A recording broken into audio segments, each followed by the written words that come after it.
Hello नमस्कार साथियों। बात करेंगे जेएसएससी सीजीएल के एसआईटी रिपोर्ट का जो 28 जनवरी 2024 का एग्जाम हुआ था। उस एग्जाम में एसआईटी रिपोर्ट ने क्या बताया, धीरे धीरे उसका राज खुल रहा है। जब हाईकोर्ट का डंडा पड़ा तब धीरे धीरे उसका रिपोर्ट कुछ कुछ पार्ट अब मीडिया में अखबार में आ रहा है। लेकिन इससे बड़ी बात है कि झारखंड के जो गद्दार है, मक्कार है, चोर है, उस चोर को जेल के पीछे भेजा जाए और जेल के पीछे भेजने के साथ उसके संपत्ति है, उस संपत्ति को नीलाम कर दिया जाए। जो चोरी करता है, जो सेटिंग करता है, एक्चुअली में बनाता क्या है, वो संपत्ति बनाता है। यदि उसके संपत्ति को ही नीलाम कर दिया जाए, सरकारी नीलामी कर दिया जाए, तो उसके मनोबल को कम हो जाएगा, इससे मनोबल से कम होगा। और इस तरह से उसके चौराहे पर मीडिया प्रसारण कर पुलिस से पिटवाया जाए, तभी उन लोगों का, गद्दारों का, चोर गिरोह का, तभी उसका मनोबल नीचा होगा। लेकिन देखते हैं कि आज का जो एसआईटी रिपोर्ट है, पार्ट 2 आप बात कर रहे हैं। पार्ट 2, इससे पहले एक रिपोर्ट हम आपको बता चुके हैं, दिखा चुके हैं, और आज हम दूसरा रिपोर्ट दिखाएंगे कि कैसे झारखंड के जो गद्दार है, झारखंड को लूटने के चक्कर में, पेपर को बेचने में, झारखंड को बर्बाद करने पर तुला हुआ है। कैसे झारखंड विधानसभा का आदमी मिला हुआ है, कितना बड़ा पैमाने पर इसका धांधली हुआ है, आपको बताएंगे इस रिपोर्ट में। तो आपको चलिए यहाँ पर देखते हैं, आप रिपोर्ट का हम शुरू करते हैं। देखिए यहाँ पर, देखिए यहाँ पर यूपी जेल में बंद अपराधियों ने लीक कराया था पेपर, पटना नालंदा जलसाज ने बेचे। लीक कौन कराया? यूपी का आदमी। और जो यूपी में जेल में बंद है वह व्यक्ति ने लीक कराया, और पटना नालंदा के जालसाज ने इसको, पेपर को बेचा। चलिए देखते हैं कि लाइन बाय लाइन इस रिपोर्ट में क्या खुलासा हुआ है। झारखंड कर्मचारी चयन आयोग जेएसएससी सीजीएल की परीक्षा पेपर लीक मामले में लगातार नए खुलासे हो रहे हैं। रांची पुलिस के एसआईटी की जांच में पता चला कि यूपी के झांसी जिले में बंद मोनू गुर्जर और अलवर के बलराम गुर्जर, मोनू गुर्जर और अलवर के बलराम गुर्जर और नोएडा के सुमित सिंह ने पेपर लीक कराया था। यानी 3 व्यक्ति ने पेपर लीक को कराया। कौन कौन? तो एक मोनू गुर्जर और अलवर बलराम, और जो बलराम है अलवर का है, अलवर राजस्थान का, बलराम गुर्जर है, और नोएडा का सुमित सिंह जो पेपर लीक करा है। वहीं मोनू के दोस्त बिहार के नालंदा निवासी, मोनू का दोस्त, मोनू का कौन दोस्त है? बिहार का नालंदा निवासी संजीव कुमार और पटना के अतुल वत्सन ने झारखंड, बिहार, पश्चिम बंगाल और यूपी में कोचिंग संचालकों और अभ्यर्थियों को 3 से 20 लाख रुपए में पेपर उपलब्ध कराया। देखिए कितना बड़ा खेल है।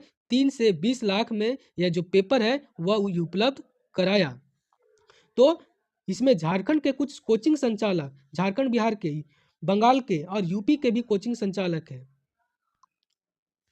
जांच में पता चला कि 28 जनवरी को होने वाली परीक्षा का पेपर 26 जनवरी को ही अभ्यर्थियों को उपलब्ध करा दिया गया था। 2 दिन पहले इसका जो पेपर है पहले मार्केट में आ गया, बाजार में तैरने लगा, ले लो ले लो ले लो, सब्जी मिल रहा है, सब्जी और क्वेश्चन सब्जी मिल रहा है, और इस क्वेश्चन सब्जी का दाम 3 से 20 लाख रुपया में से उपलब्ध करा लिया गया। छानबीन के दौरान 18 अप्रैल को यूपी के स्पेशल टास्क मेरठ की मेरठ इकाई की ओर से रांची एसएसपी को मेल भेजा गया था। रांची एसएसपी को मेल भेजा गया था। इसमें कहा गया था कि मेरठ के कोकर खेड़ा का रहने वाला रवि अत्री और उसका गिरोह पेपर लीक मामले में शामिल है। रवि और मोनू गुर्जर यूपी पुलिस भर्ती परीक्षा के पेपर लीक मामले में भी अभियुक्त है। कितना बड़ा जालसाज है, पेपर गिरोह का कितना बड़ा धंधा चल रहा है, करोड़ों अरबों रुपया का व्यापार चल रहा है। रवि और मोनू गुर्जर यूपी पुलिस भर्ती परीक्षा के मामले में भी अभियुक्त है। रवि मेरठ तो मोनू झांसी जिले में बंद है। इसके बाद पुलिस ने रवि से पूछताछ किया। रवि ने बताया कि मोनू गुर्जर, बलराम गुर्जर और सुमित सिंह ने पेपर लीक कराया था। बलराम गुर्जर मूल रूप से राजस्थान के अलवर के हनुमान बास का रहने वाला है। उसके खिलाफ जयपुर के विभिन्न थानों में जालसाजी, मारपीट और गैर रत्न हत्या सहित अन्य धाराओं में केस दर्ज है। बलराम गुर्जर का ये तो बात हुआ छोटा सा, इसका अंश पैसे पेपर लीक कराया। अब हम आपको दिखाते हैं कि झारखंड का कैसे झारखंड में संपर्क में आया, झारखंड विधानसभा का व्यक्ति कैसे इसके संपर्क में आया। सो देखिए आप यहाँ पर पटना गैंग के संपर्क में था बिहार विधानसभा का मार्शल रिजवान। कौन मार्शल, कौन रिजवान। ससुर साले को भी धंधे में लगाया, ससुर को भी और साला को भी धंधा में लगाया। और इसका जो रिजवान का जो ससुर और साला है वो झारखंड विधानसभा में आया। अब यहाँ पर दिखाते हैं आपको कैसे इसका रिपोर्ट चला। जांच में पता चला कि पेपर डील होने के बाद पटना गैंग ने अभ्यर्थियों की तलाश शुरू की। इस दौरान एक सदस्य का बिहार विधानसभा के मार्शल रिजवान से संपर्क हुआ। रिजवान ने अपने ससुर झारखंड विधानसभा के तत्कालीन अवर सचिव समीम से संपर्क किया। यहाँ पर पॉइंट मिल गया, देखिए झारखंड विधानसभा से संपर्क बैठ गया। यहाँ पर रिजवान कौन है, तो बिहार विधानसभा का मार्शल है, मार्शल है वहाँ। और यहाँ पर उसका ससुर है झारखंड विधानसभा में अवर सचिव है समीम। इसके बाद समीम ने अपने बेटे विधानसभा में अपना कंप्यूटर ऑपरेटर शहजादा और छोटे बेटे शहबाज के साथ मिलकर अभ्यर्थियों को फंसाना शुरू किया। अब देखिए ये सचिव है समीम सचिव है झारखंड विधानसभा का, अवर सचिव है। और उसका बेटा है समीम ये भी झारखंड विधानसभा में कंप्यूटर ऑपरेटर है। छोटा बेटा शाहनवाज के साथ मिलकर अभ्यर्थियों को फंसाना शुरू किया। देखिए बाप अवर सचिव, बेटा कंप्यूटर ऑपरेटर। तो झारखंड विधानसभा का जो भर्ती है उसमें भी घपला हुआ है और उस घपला में फिर से जांच किया जा रही है, इस पर कड़ी कार्रवाई किया जाए। इसका बेटा भी चोरी चुपे से यहाँ पर झारखंड विधानसभा में कंप्यूटर ऑपरेटर बन गया होगा। समीम ने जिसे रुपये लिए उसे परीक्षा से 2 दिन पहले पटना भेज दिया। वहां रिजवान ने बंद कमरे में सवालों के जवाब रटवाए। परीक्षा रद्द होने के बाद कई अभ्यर्थियों ने पुलिस में शिकायत दर्ज कराई जिसमें रुपये लेने की बात कही थी। पुलिस में रिपोर्ट दर्ज कराया और उसमें रुपया लेना का बात कहा गया। समीम ने अभ्यर्थियों से बात करने के लिए अपने मृत संबंधियों के नाम पर सिम कार्ड खरीदा था ताकि पकड़े ना जाए। देखिए जो व्यक्ति मर गया है उस व्यक्ति के नाम से सिम कार्ड खरीदा और इस सिम कार्ड में ताकि वो पकड़ा ना जाए।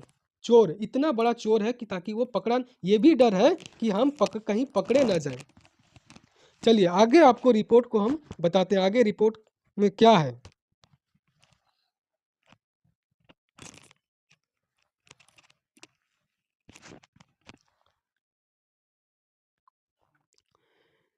देखिए कैसे समीम है वह झारखंड। समीम पुराने हाईकोर्ट भवन में अभ्यर्थियों से मिला था। एसआईटी की जांच में यह भी पता चला कि समीम अभ्यर्थियों को दौरंडा स्थित पुराने हाईकोर्ट भवन परिसर में बुलाता था, वहीं डीलिंग करता था। इसके बाद अभ्यर्थियों की डिटेल्स अपने बेटे शहजादा को भेज देता था। शहजादा विधानसभा में बैठकर उनका फॉर्म भरता था।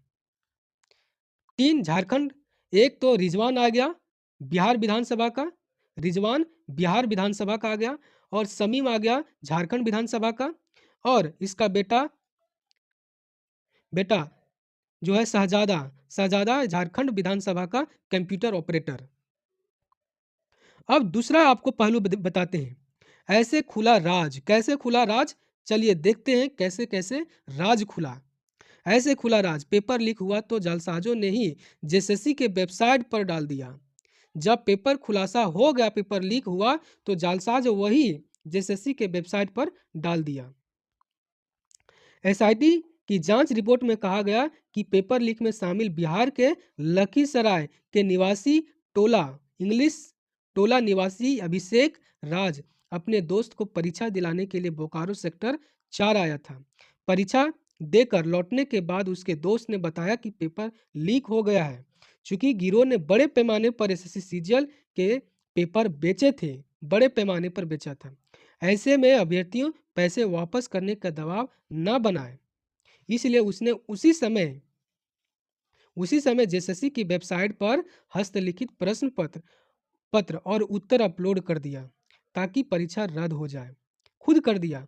देखिए, चोर जो है किस तरह से तर्क लगाकर बचने का प्रयास करता है, पैसा बचाने का प्रयास करता है जो दिया है।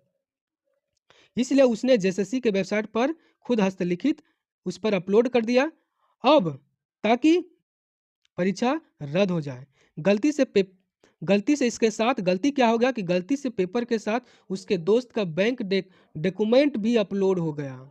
देखिए, देखते हैं ना कि जब बुद्धि भ्रष्ट होता है, जब विपरीत आता है तो समय आपके अनुकूल नहीं होता। आपके साथ किसी न किसी तरह का गलती हो जाएगा आपसे। यही गलती जालसाजों की गिरफ्तारी की वजह बनी। बाद में झारखंड कर्मचारी आयोग ने परीक्षा रद्द करने की घोषणा कर दी। अब आगे आपको बताते हैं कि अभ्यर्थियों को पटना में रटवाए गए थे सवाल के जवाब। नवादा के शिवनगर निवासी शैलेंद्र कुमार ने बताया कि 28 जनवरी को होने वाली परीक्षा में सेटिंग करने वालों के लिए पूर्वचलित शैलेंद्र ने कुछ अभ्यर्थियों का जुगाड़ करने को कहा और परीक्षा से एक दिन पहले शैलेंद्र ने अभ्यर्थियों को पटना के कच्ची तालाब के पास बुलाया और कहीं और ले जाकर रटवाया जवाब।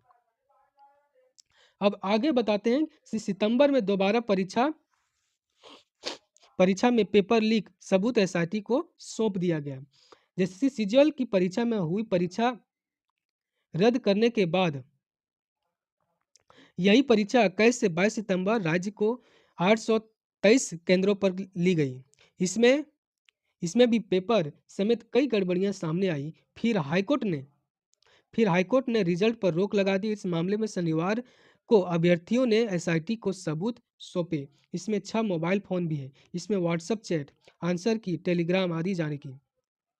आंसर की परीक्षा से पहले जारी हुई आंसर की तस्वीर है। 3 दिन पहले रातू पुलिस डीएसपी हेडक्वार्टर 1 की ओर से अभ्यर्थियों को फोन कर सबूत सौंपने के लिए कहा गया था। अभ्यर्थी कुणाल प्रताप ने कहा कि समाहरणालय के ब्लॉक ए में शनिवार दोपहर 12 बजे सबूत देने पहुंचे थे। पूरी प्रक्रिया में 8 घंटा लग गए। तो ये जो पूरा रिपोर्ट है, आपको जितने भी चोर है, चालबाज है, पैसा कमाने वाले, गैर कानूनी रूप से पैसा कमाना चाहता है, उन लोगों को पब्लिक प्लेस में लाकर पुलिस से पिटवाए, उसके मनोबल को कम किया जाए, उसके फेस को उजागर किया जाए, मीडिया के सामने इसको रखा जाए ताकि उसके मनोबल कम हो और इस तरह से दूसरे व्यक्ति को इस काम में न आए। यह प्रशासन से और झारखंड के तमाम छात्रों का यह मांग है कि प्रशासन, सरकार इस पर सख्त से सख्त एक्शन ले और जो 21 से 22 सितंबर का एग्जाम हुआ है उसमें भी छात्रों का बहुत ही बड़ा आरोप है। उसमें सरकार बड़े पैमाने पर अच्छे से जांच करे और एग्जाम को तत्काल रद्द करे ताकि झारखंड के सुनहरे भविष्य को बचाया जाए, झारखंड को बर्बाद होने से बचाया जाए।